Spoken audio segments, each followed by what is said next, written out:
جناب ادریس علیہ السلام، خدا نے اس زمین پر آپ کو نبی بنا کر بھیجا ہے۔ آپ جناب آدم اور جناب شیش کے بعد پیغمبر تھے۔ آپ کے جسم پر بال بہت کم تھے۔ آپ بہت حسین و جمیل تھے۔ آپ کے سر کے بال بہت گھنے تھے۔ آپ ایک قدم سے دوسرا قدم ملا کر چلتے تھے۔ آپ کا ایک کان دوسرے کان سے بڑا تھا۔ آپ بہت آہستہ گفتگو کیا کرتے تھے۔ آپ کو ادریس اس لیے کہتے تھے کہ آپ درس دیا کرتے تھے۔ آپ پر خدا نے 30 صحیفے نازل کیے تھے۔ آپ ہی نے اس دنیا میں سب سے پہلے کپڑے سی کر پہنے تھے۔ آپ سے پہلے لوگ درخت کے پتوں سے ستر پوشی کیا کرتے تھے۔ آپ کے زمانے میں ایک ظالم بادشاہ رہتا تھا۔ ایک مرتبہ وہ سیر پر نکلا ہوا تھا۔ اس کی نظر ایک زمین پر پڑی۔ اس کو وہ زمین بہت پسند آئی۔ اس نے زمین کے مالک کا پتہ کیا اور اسے بلایا۔ وہ ایک مومن انسان تھا جو خدا اور اس کے رسول کو مانتا تھا۔ بادشاہ نے اس سے کہا کہ مجھے یہ زمین بہت پسند ہے، تم مجھے یہ دے دو۔ اس نے دینے سے انکار کر دیا۔ پھر بادشاہ نے کہا تم اس زمین کی قیمت مجھ سے لے کر یہ زمین مجھے دے دو۔ پھر اس مومن نے انکار کر دیا کہ یہ زمین میرے بچوں کے لیے ہے۔ بادشاہ کو غصہ آیا اور وہ اپنے محل واپس چلا گیا اور اس نے اپنی زوجہ سے کہا کہ مجھے وہ زمین بہت پسند آئی لیکن وہ مجھے دینے کو تیار نہیں۔ اس کی زوجہ نے اسے مشورہ دیا کہ تم اسے قتل کر دو۔ اس کی وجہ یہ ہے کہ وہ تمہارے دین پر نہیں ہے بلکہ وہ خدا یکتا کے دین پر ہے، اور اسے قتل کرنے کے بعد تم اس کی زمین پر قبضہ کر لو۔ اس نے ایسے ہی کیا۔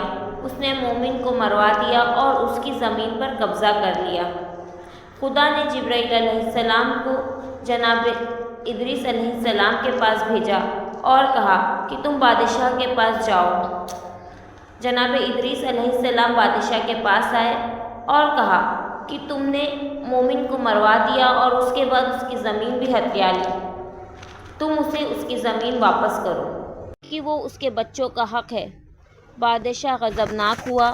اس نے جناب ادریس علیہ السلام سے کہا تم یہاں سے چلے جاؤ نہیں تو میں تمہیں بھی مروا دوں گا۔ جناب ادریس علیہ السلام محل سے واپس آئے۔ اس کے بعد انہوں نے اپنے ساتھیوں کو بتایا کہ بادشاہ مجھے مروانا چاہتا ہے۔ پھر انہوں نے اپنی قوم والوں کو خدا کی دعوت دی لیکن کسی نے ایک نہ سنی سوائے چند افراد کی۔ انہوں نے بہت سمجھایا لیکن وہ نہ مانے۔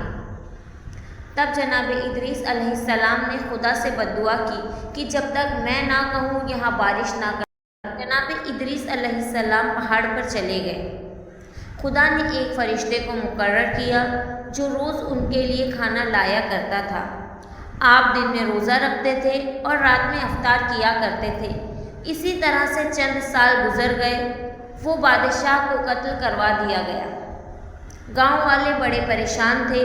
وہ سمجھ گئے کہ یہ جناب ادریس علیہ السلام کی بد دعا ہے جس کی وجہ سے بارش نہیں ہو رہی ہے۔ سب آپ کی تلاش میں لگ گئے لیکن کوئی آپ کو تلاش نہ کر پایا۔ لوگ بڑے پریشان ہوئے۔ پھر لوگوں نے کہا کہ خدا بہت بڑا ہے، آؤ سب مل کر خدا سے دعا کرتے ہیں۔ جب سب نے مل کر خدا سے دعا کی تو خدا نے وحی کو پھر جناب ادریس علیہ السلام کے پاس بھیجا۔ کہا کہ تم ان کے لیے دعا کرو کہ بارش ہو جائے۔ جناب ادریس نے کہا کہ خدا میں دعا نہیں کروں گا۔ خدا نے پھر سے وحی بھیجی کہ ادریس ان کے لیے دعا کرو تاکہ میں ان پر بارش کر سکوں، میں رحمان و رحیم ہوں۔ جناب ادریس نے پھر انکار کر دیا۔ وہ فرشتہ جو جناب ادریس علیہ السلام کے لیے کھانا لایا کرتا تھا خدا نے اس سے منع کر دیا۔ جناب ادریس علیہ السلام روزے سے تھے لیکن ان کے لیے کھانا نہیں آیا۔ وہ بھوکے سو گئے۔ پھر دوسرا دن ہوا، خدا نے ان کے لیے کھانا نہیں بھیجا۔ اسی طرح سے 3 دن گزر گئے لیکن خدا نے کھانا نہیں بھیجا۔ جناب ادریس علیہ السلام بھوک سے پریشان تھے۔ انہوں نے خدا کی بارگاہ میں دعا کی کہ اے خدا مجھے بہت تیز بھوک لگی ہے۔ خدا نے کہا جاؤ تم خود اپنے کھانے کی تلاش کرو۔ جناب ادریس جناب ادریس علیہ السلام نے دیکھا کہ ایک گھر سے دھواں آ رہا ہے۔ وہ اس گھر میں داخل ہوئے۔ انہوں نے کہا، کیا مجھے ایک روٹی مل سکتی ہے؟ اس نے کہا کہ یہاں کئی سالوں سے بارش نہیں ہوئی ہے، میں نے صرف 2 روٹی بنائی ہے، ایک اپنے لیے، ایک اپنے بچے کے لیے۔ جناب ادریس نے کہا کہ تم مجھے تھوڑی سی روٹی دے دو تاکہ میرے پیروں میں چلنے کی قوت آ جائے۔ اس نے کہا کہ اگر میں تمہیں دے دوں گی تو میں کیا کھاؤں گی؟ جناب ادریس نے جواب دیا کہ تمہارا بچہ چھوٹا ہے، تم پوری روٹی کھا لو اور آدھی روٹی مجھے اور آدھی روٹی اپنے بچے کو دے دو۔ اس نے ایسا ہی کیا، ایک روٹی خود کھائی، آدھی روٹی جناب ادریس علیہ السلام کو اور آدھی روٹی اپنے بچے کو دے دی۔ لیکن جب اس نے دیکھا کہ جناب ادریس علیہ السلام کو اس کی ماں نے اس کے حصے کی روٹی دے دی تو وہ رونے لگا اور روتے روتے اس دنیا سے چلا گیا۔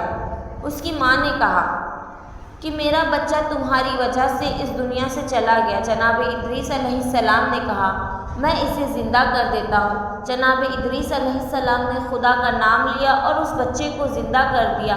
تب وہ سمجھ گئی کہ یہ جناب ادریس علیہ السلام ہے اور وہ چلاتی ہوئی اپنے گھر سے باہر نکلی کہ گاؤں والوں، ادریس آ گیا،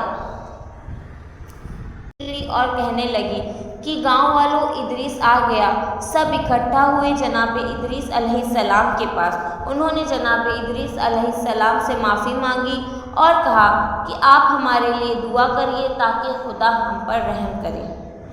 آپ نے بارش کے لیے ہاتھ اٹھایا، خدا نے آپ کی دعا کو قبول کیا اور ان پر بارش برسا دی۔